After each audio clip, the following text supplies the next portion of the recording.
All right, everybody, we are here. We are live. I am really excited for this episode, as I am for all of the episodes, but this one specifically, I feel, has this theme, I think, of community energy, because we've got aspects of DO and protocol, which we're going to learn a little bit about, which has this concept and ethos of real world utility and energy. And then, of course, we're talking about community here. So, without further ado, we'll pop up Brandon here on stage. How you doing, Brandon? Good, man. Good. Good to connect again. One of these connections that you meet in a crypto conference that kind of leads to something bigger and better, which is always wonderful. And love to be on the show. That you guys are killing it.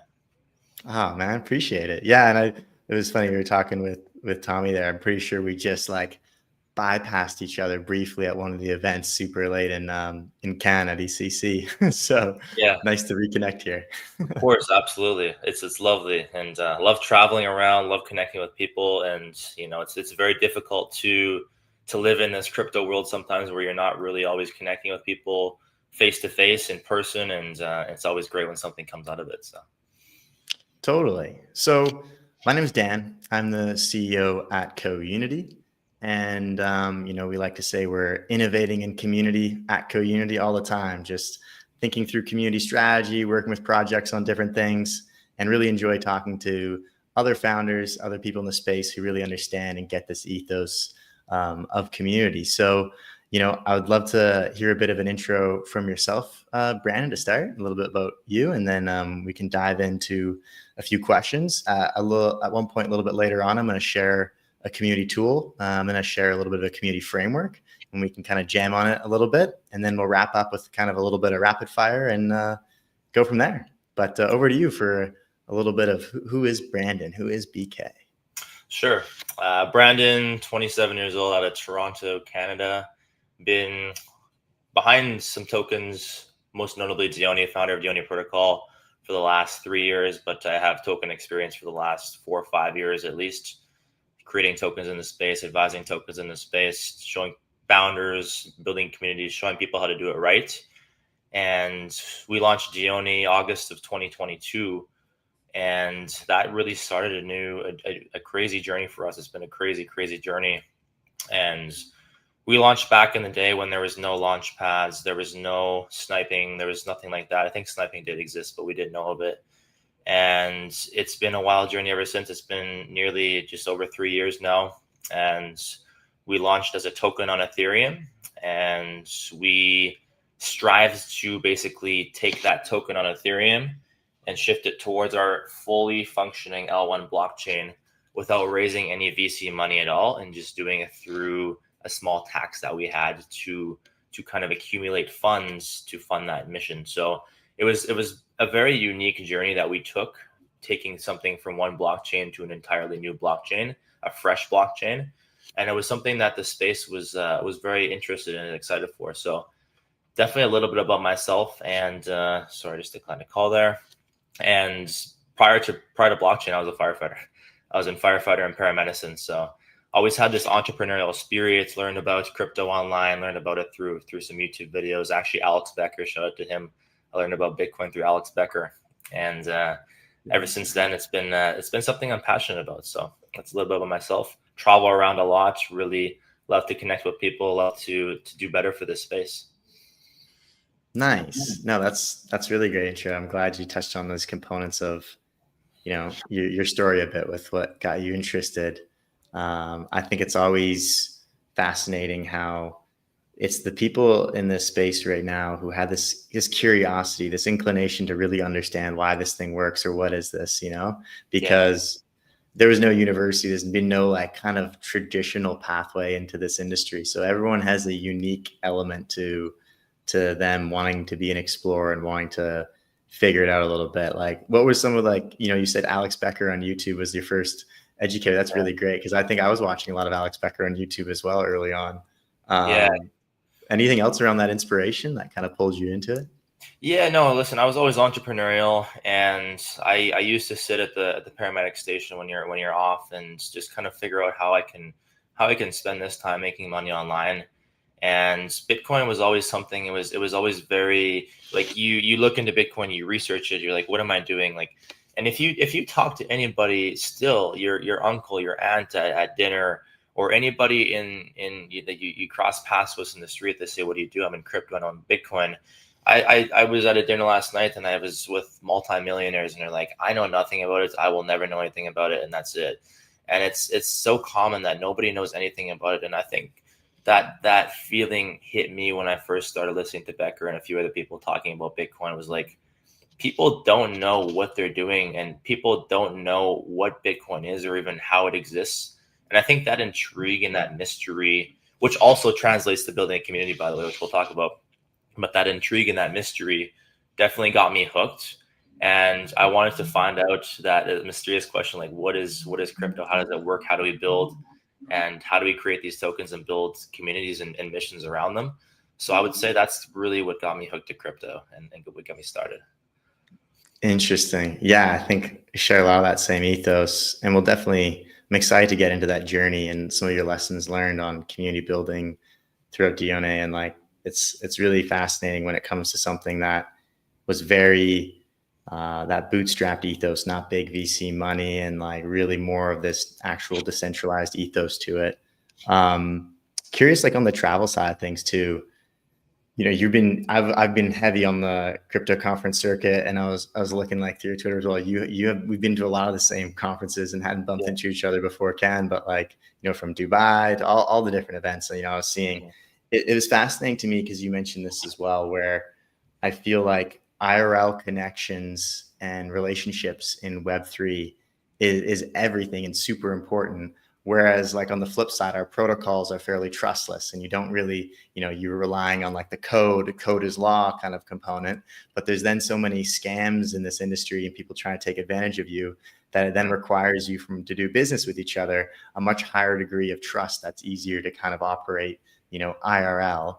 And on your circuit, it looked like you're having all sorts of great, cool, juicy conversations with really interesting, fascinating people, as you just mentioned, like dinner the other night with a bunch of multimillionaires. I saw some photos you had with Grant Cardone. Like, feels like there's some pretty cool stories and lessons from some of that. Like, do you share a lot of that same kind of mentality around the IRL side, and any kind of insights to share from some of those key combos? Yeah, it's really just important to understand for our listeners as well, and people that we've dealt with in communities that watch the podcast and communities that follow me.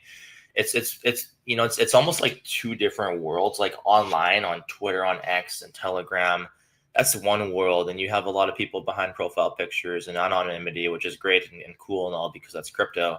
But then you have like your in-person people, and you go in room fulls of hundreds, thousands, whatever amount of people, and sometimes there's like no crossover whatsoever. It's pretty wild. I'm sure you've experienced that. Like, maybe you've interviewed somebody big, or you have a big community already, or like a crypto token that's really trending on X or Telegram, or very famous, and then you like tell somebody IRL about that and they have no idea what it is.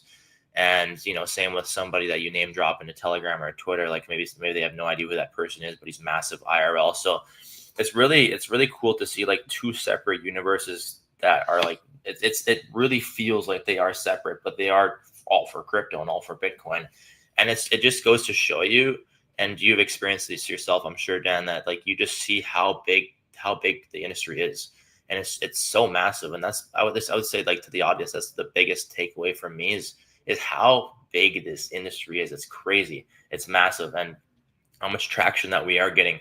Like I said, I've been in rooms, strong rooms. I try my best to get in the best rooms, and we usually do pretty well at that. And just talking with some of the biggest, most influential people in the world, and they are so ecstatic, so stoked about Bitcoin because they just understand the flaws in the banking system, and they've worked and they've made millions and even sometimes billions of dollars. We've talked to billionaires before, and they see the flaws. So that's why they're so excited about the industry. And I've shared a lot of insights on my personal X, and it just talks mostly about that. It's all optimism, right? So we slowly see the shift from people they question it. They're like, what is this? Like, I'm going to stay away from it. And they go from like, in the middle, they're like, well, I'm open to learning about it. And now like some guys are like full on Bitcoin maxis, right? So we've seen the shift from questioning it to being full on maximalists. And I think that these conferences, to your point, have a lot to do with that, and seeing that there are real people behind this, and it's just getting bigger, Yeah, no, I've definitely experienced the same when it comes to, oh, have you heard about this like token or project or thing? And the space is so wide. There's this breadth to it. It's like, it's like in shallow in certain areas, but then like, deep in others, but it's also really, really wide. So like, I've told, new people, coming into the industry too, it's like, don't feel too overwhelmed with if you haven't like kept up or heard of everything, because there is a lot going on, right? Yeah. You will burn yourself out that way. You will stress yourself out that way and feel overwhelmed and trying to keep up with every little thing. Like there's so much, like, just focus on your path, right? Totally. Yeah. And so like shifting into kind of community, this is a question we start with a lot of the guests with. I'm curious to know, how would you define the word community? Like community is, how would you define? Yeah, it's a great question.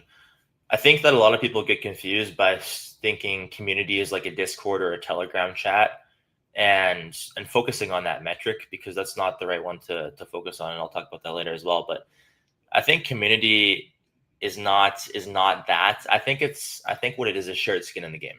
So when you have shared skin in the game, you have reputation, you have emotions, you have financial stake, you have a group of people that have that, and they're with you. That's community, because they'll ride the highs, and they will also ride the lows. So I saw that firsthand with Dione. So we launched at $5,000 of market cap, and that's pretty low. And we only had roughly 4% of the supply control, meaning that we only controlled 4% of the 100% of the supply. And that's a very difficult way of doing things, because a lot of people have, these days people can snipe their supply and do whatever, like 90%, 95%. And what that does is that limits the amount of total sell pressure on the chart, which means the market cap has a good chance of rising a little bit. So to do that, you had 96% of the supply in the hands of people that you likely don't know. So that kind of connects to my point of when I say shared skin in the game. People had a strong financial skin in the game and a shared incentive for this thing to go higher. You had 96% of the supply in the hands of people. And that's how we were able to create such a big community. I would say we had one of the bigger communities of all time in ETH. I like to say that a lot in tokens. And, there was reputational skin in the game. People were sharing this to their friends and family. They were sharing this to their private chats, their alpha chats, their own personal Twitter. They're putting their name on it, right? So having that shared skin in the game and that reputation and having everybody come together and trust the mission is a beautiful, beautiful thing. And that's what I would say I would define community as. Nice. No, that's really beautiful. I think like community at its lows in the bear markets, you start to really understand where the real community, where the real like balance of people who are, I always talk about, especially when we do a lot of work designing and building ambassador programs, and the successful ambassador programs, those are like really core community people who are like actual ambassadors. And we often have to think through extrinsic and intrinsic motivators, right? And the intrinsic ones are like, they're sticking around because they're actually passionate about the project. They find something interesting about it, and they would do it even if there was no reward, just because to them building that is, interesting to them, right? And then like, how do you layer in extrinsic scaffolding to bring in some elements of rewards to still make it like more sustainable for them in its own way, but that it doesn't actually rely on it? I think there's a lot of projects. I'm curious to hear your take on the balance between, projects out there that have real world utility versus kind of speculation, and this balance of like utility versus hype. Like, how do you find the community strategy differences between one that's built more around hype and speculation versus one that's more around, utility and a connected component or mission, Yeah, and it always still revolves around that element of speculation, because if you think about the hype in the community, or sort of the hype in the meme type of community, like a very strong example that is obviously Pepe, right? Mm-hmm. You still have that speculative aspect, and communities just form themselves. You always have like somebody that's more of like seen as a leader and kind of rallies the troops per se, but they always create their own speculation, and a lot of people stick to that and rally around that. So like the meme side of things, you're going to have like a more of a financial speculation, like, to a billion, Pepe 2 billion to 10 billion, right? And then people rally around that. Whereas a utility aspect, we've seen a lot in the crypto space where it's creating hype around the speculation of what this can become. So a good example of that is the speculation of partnering with a very massive entity in Web 2 or the real world that can bring in X amount of dollars into the project, or if we're not talking about dollars, that can disrupt this industry and get a lot of users and adoption through their already existing user base. So I think that memes and utility already carry that layer of speculation and mystique that makes communities stick to that mission, because there has to be some sort of layer of like that. But with that being said, it's typically, to me, and they are obviously, like you said, utility and meme. They have two different layers of speculation. One is adoption, and the other one is more like, it's kind of what the community makes around it, because it's more or less like a rally, right, around a meme, is what I would say. Culture, yeah. Yeah, it's culture, yeah. Yeah, I think, I'm kind of blanking on his name. Is it Murad, who did the talk on meme tokens last year in Singapore? Yeah. We're coming up on like the 1 year anniversary of that type of thing. Yeah. And that was a brilliant talk around understanding just like the ethos and culture of meme tokens. If you hadn't seen it, I think it was one of the most viral kind of talks from Singapore token last year. And I remember being there as well at the back. It was, oh wow, yeah. It was pretty interesting to kind of like catch some of it and then catch the online part of it really going viral after too. Yeah, it's very like Did you catch some of educational too. that? Like it allows people to understand what makes people tick, right? And that's Yeah, something that we keep talking about, and we keep it's because it's such an interesting topic, you know.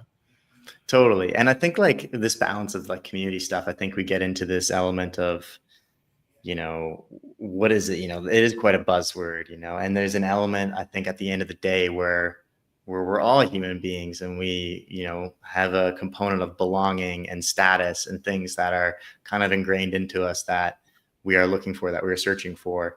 And I think from my perspective, what, like, you know, we're trying to strategize the most on is how do you create the best conduit from Mm, like a brand or a protocol or a project to then the people who are participating in it, right? Like, how do you make the value exchange as mutually beneficial, where the things that you're doing in like your project protocol or brand are helping maybe like highlight, or, you know, to your point, like, you know, insight and components of like even the token, the financial side of it increasing together. So there's this kind of loop of value exchange elements. I think there's so many different strategies to think around, you know, what is the value exchange for your project. What were some of those elements maybe that you think really helped grow Dione, the community strategy? Like, what did you see as some of those loops where you're hearing good feedback from the community, or like yeah. components people were really leaning into? What's most important when you're a leader is that you, because like it touched on our very first point, is that we aren't seeing very many opportunities to shake hands with people IRL, and it's mostly based on virtual and digital trust, which is a pretty wild concept, to be honest with you. But really, it's laying out a roadmap, and this is to the founders. Like it's laying out a roadmap and just delivering your promises to the community, because it's that element of trust. It's trust, and it's garnering and establishing a trust with the masses. It could be 100, 500, 1,000, 10,000, 100,000 people, depending how big you're able to get your community. But it's establishing that layer of trust within not only you as a person, but your mission in general, and getting that all together in one big energy, and then just delivering your promises. Because there's, like we mentioned, there's just so many scams in this space, unfortunately, and it's a space that allows people to be anonymous and scam people. It's just what it is.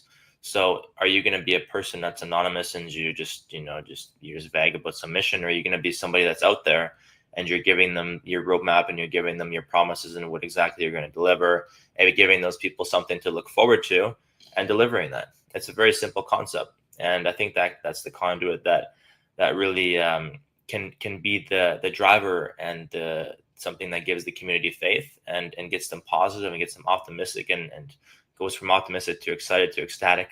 And it's really important for our industry. That's a good segue into like fair launches, right? And VC backed projects. And you mentioned, you already touched on this a little bit, like the supply side. Yeah. Curious to hear like what are like the risks that you saw with like launches that aren't a fair launch, and how does that like shape trust and culture versus actually doing a fair launch? Tell me more about your like ethos and components of that. Of course. So VCs, it's a business. It's a business. So people need to see that is the truth, and VCs are in it for one thing, and that's to make money. So when you have a founder, first of all, it's about the founder and it's about their level of education. Is because we say it all the time at Dione, and we've said it from day one, is that we are negotiating for the community when it comes to any type of business deal, like a marketing deal, any type of deal that we've ever done for like development, whatever. There's been so many different deals that we've done over the last 3 years, obviously, as a business.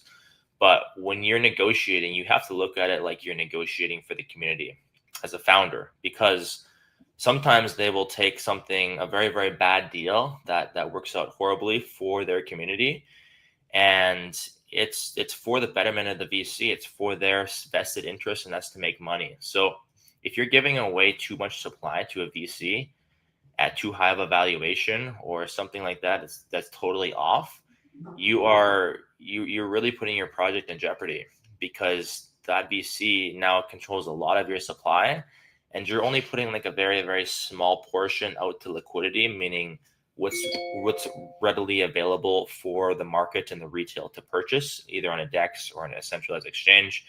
So that dilution and that distribution of supply is favored towards the VC and not your 10, 20, 30, 50,000 community members, right? It's favored towards a few people in the VC.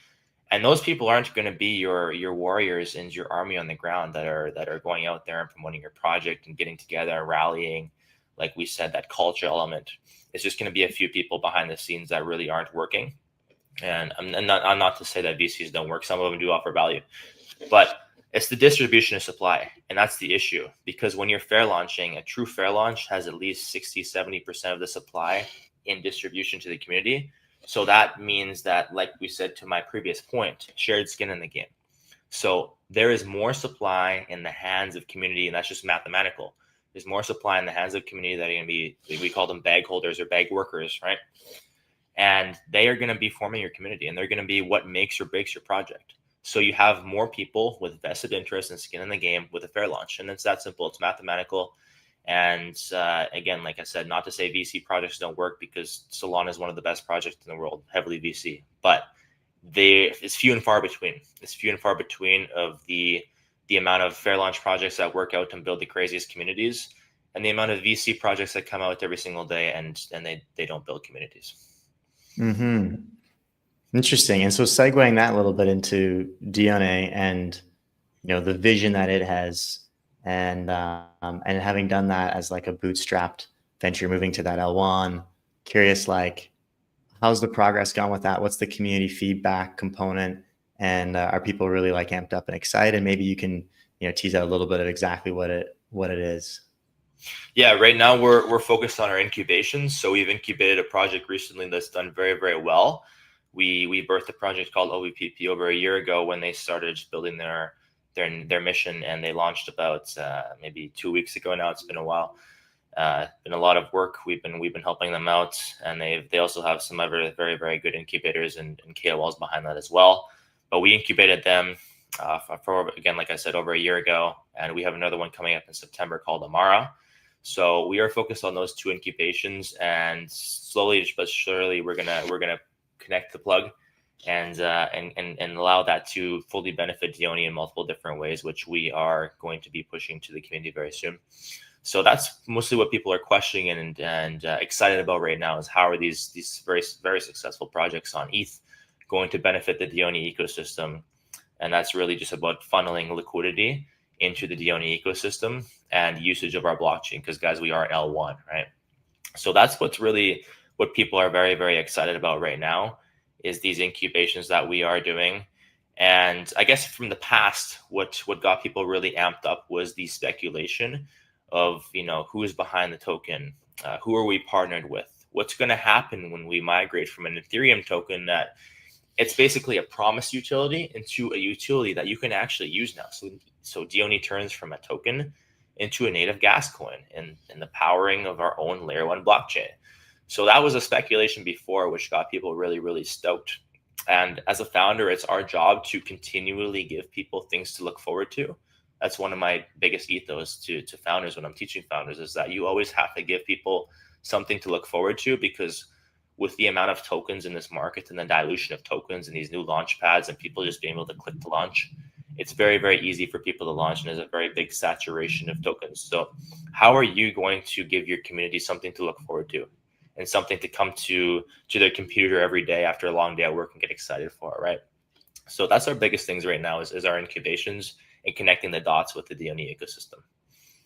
Nice. Yeah, there's something like I'll share here in a second, like a community framework that plays a lot into retention. Because for me, like, loyalty building is one of the biggest things in the space that's really needed, right? Because there's a lot of, I like to say there's like the attention economy, and like InfoFi and Yaps and Snaps, and a lot of components of people really leaning into this element of just that initial kind of hype and explosion, right?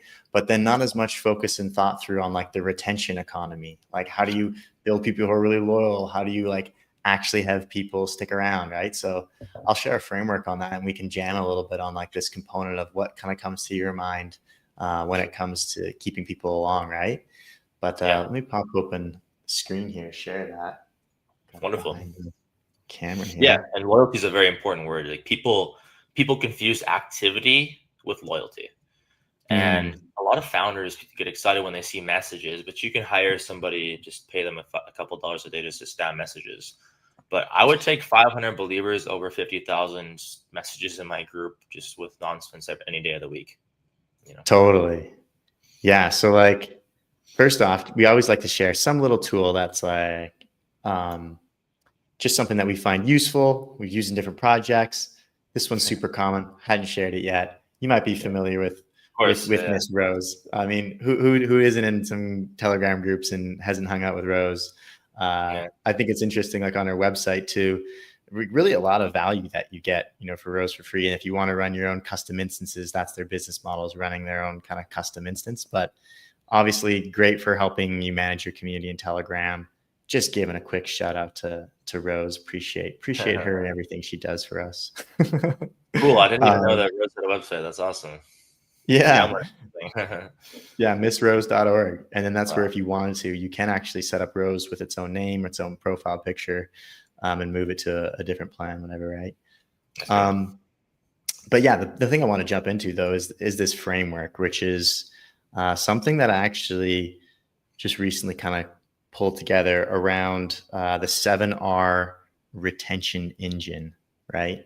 And so this is like, it's just a nice, I like acronyms. I like this component of using things to remember stuff. So like 7Rs, you can think about each of these and then give you, like, I'm going to go through each of them real quickly and give a definition and think about how these would apply to your project to help you build more retention, build more loyalty, right? So like the first one, rituals. Obviously, like, events are often, I like to describe as community glue. They're an element of something that's predictable, reoccurring. They create habit and momentum.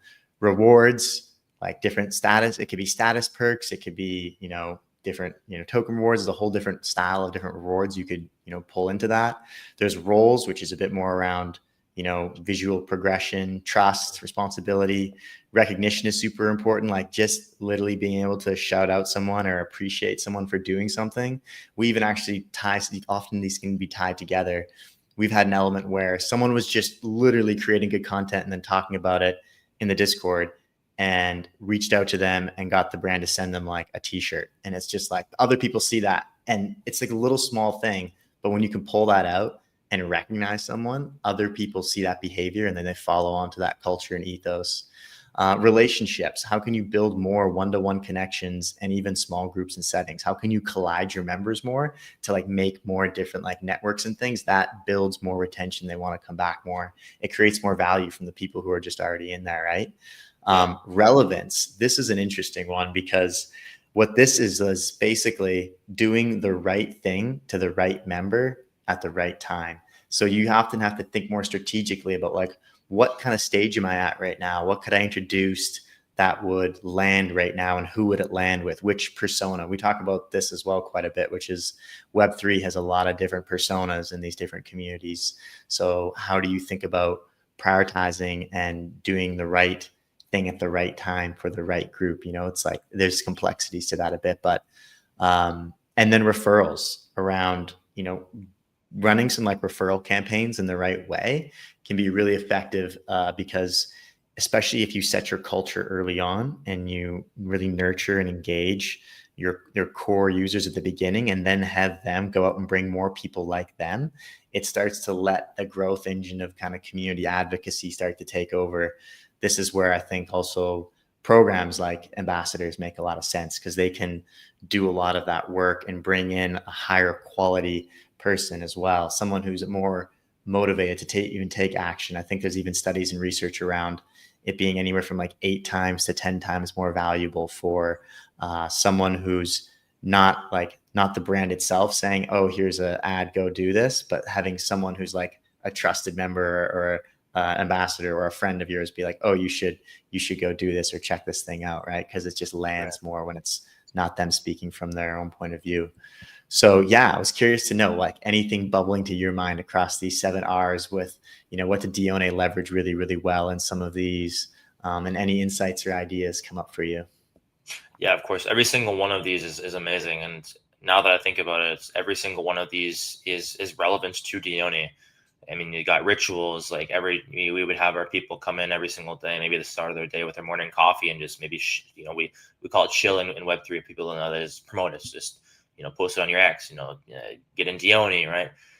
Rewards. We did a ton of giveaways. So you have it goes into recognition. Like these all kind of play hand in hand. So like rewards, like you do giveaways for shilling the project. You have giveaways for bringing people into the community, right?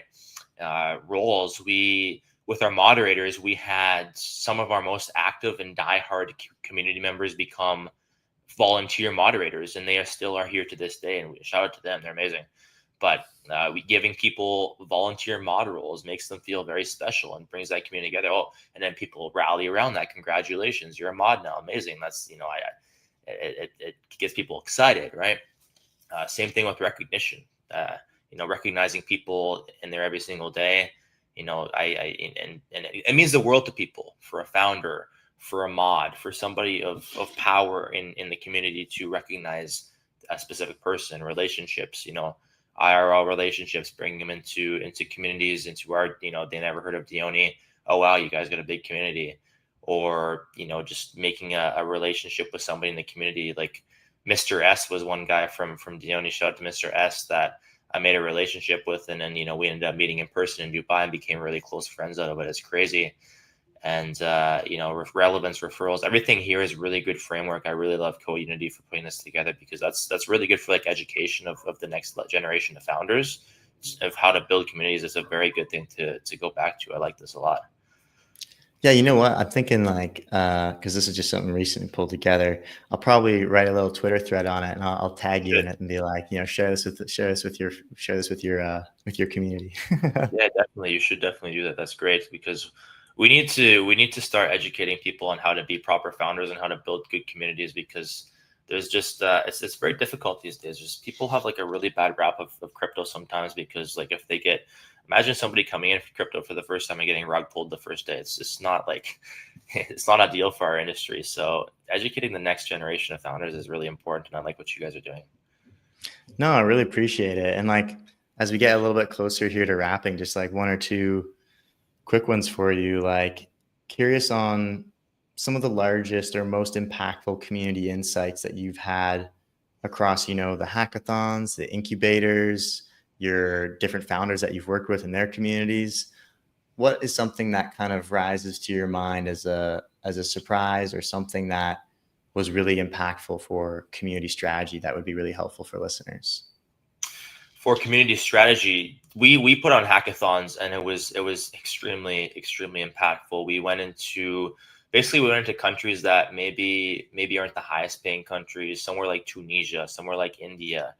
And we put together hackathons, and we gave these people strong rewards, and we got some really, really good tech out of it.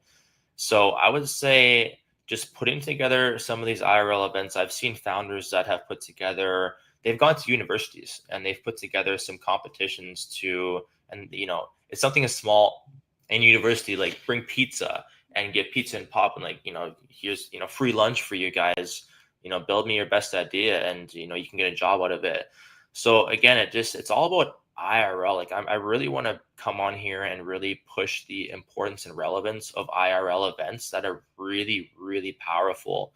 Another project that I see doing this extremely well, and it's not like a heavy $1 billion VC backed thing. I think they're at like 200 million or something like that. But Zignally has done this really, really well. And shout out to Abdul from Zignally. I met him in Singapore actually.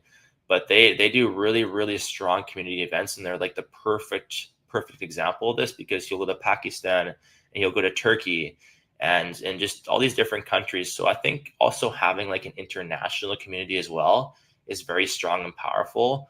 Like for Dione, what worked really well for us was having a Turkish community, and we did like a lot of Turkish marketing, and then we funneled all those people into the Turkish community, and we built a really big community around that. And there's actually a theory out there that the Turkish community was one of the big reasons why Shiba Inu pumped what it did. So, Turkish community is strong when they're happy and optimistic. But I think the international and the IRL, man, I really think that's like a key takeaway for people. That's very, very powerful, and it's a very good theme. Yeah, man, definitely. Really, that's some cool insight, and totally shout out to Turkey. Yeah, we had a Turkish ambassador in the program we were running with Eigenlayer and Mertcan, and he's just a legend. He held some really good events, Yeah. and yeah, there's some really strong things from multiple projects that I've seen bubble up from Turkey as well. So it's interesting hearing you mention that. um, Yeah. but awesome. No, I think like as we kind of wrap here a little bit, like that's a really interesting insight more around the hackathon side of things. I think like Yeah. we're seeing a lot more of this shift too, with more incubator and founder kind of founders needing more support on being founders versus kind of hackathon and developers needing support like hacking.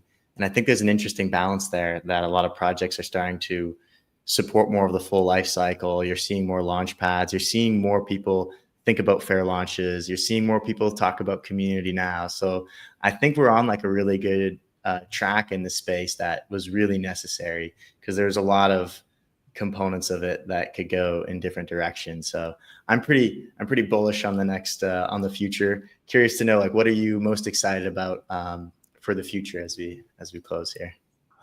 Just the new layer of tokens that are going to come into the space. I think AI is creating like a really really interesting concept, because now, like I tell people all the time, like when we started creating tokens, and there's no secret that I've created tokens before Diony to get the experience.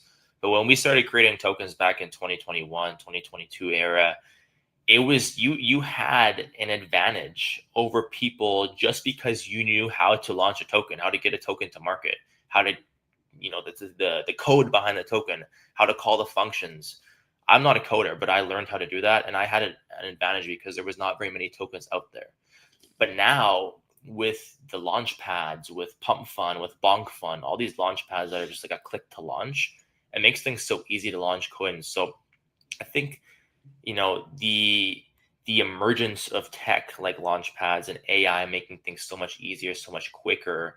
I can write a white paper in 2 seconds with ChatGPT 5 now, whereas it would take weeks before, right? So the speed, I would say the moral of what I'm saying here is that the speed of things and the speed that things are operating with AI is something that's a little bit, it's wild, it's crazy, but it's also really exciting. It's like, who can work the fastest these days and use the best tools that are readily available and mostly free for everybody to use, and they're only going to get better. So yeah, like the advancement of AI and how that relates to speed is something that I'm really excited about. Nice. Yeah, it shares a lot of our ethos with like the faster the speed to market becomes with building products and tools, the more marketing competition will exist for awareness, for attention, for eyeballs, and therefore the more valuable it'll be to like build an audience that converts to advocates and converts to people who are loyal, right? And stick along with what you've actually built. That'll be more of like community will become more and more of a moat, right? With this kind of future I see. So dude, thank you for all your insights. Really, really appreciate you taking the time to come on here, and looking forward to staying connected and catching up some more afterwards. You can find Brandon here on X. Got the contact at the bottom of the page here. Definitely go give him and Diony a follow. And yeah, and then here myself as well. Thanks so much. Thanks so much for coming on, Brandon. And I'll Thank catch you you so later. much, brother. Thank you so much for having me, and to our Diony community listening, make sure you follow Dan as well, because they got something great going on here. So definitely happy to see and excited to see what you guys do in this space, because it's you're onto something very nice, and you guys are doing good. Appreciate it, BK. I'll keep you posted with everything, and vice versa. I'll catch you at the next conference. Yeah, absolutely. Thank you. Singapore end of this month. Yeah. I'll go in Korea and then Singapore. I'll see you there. Awesome. Cool, man. Sweet. Peace. All right. Thanks, guys.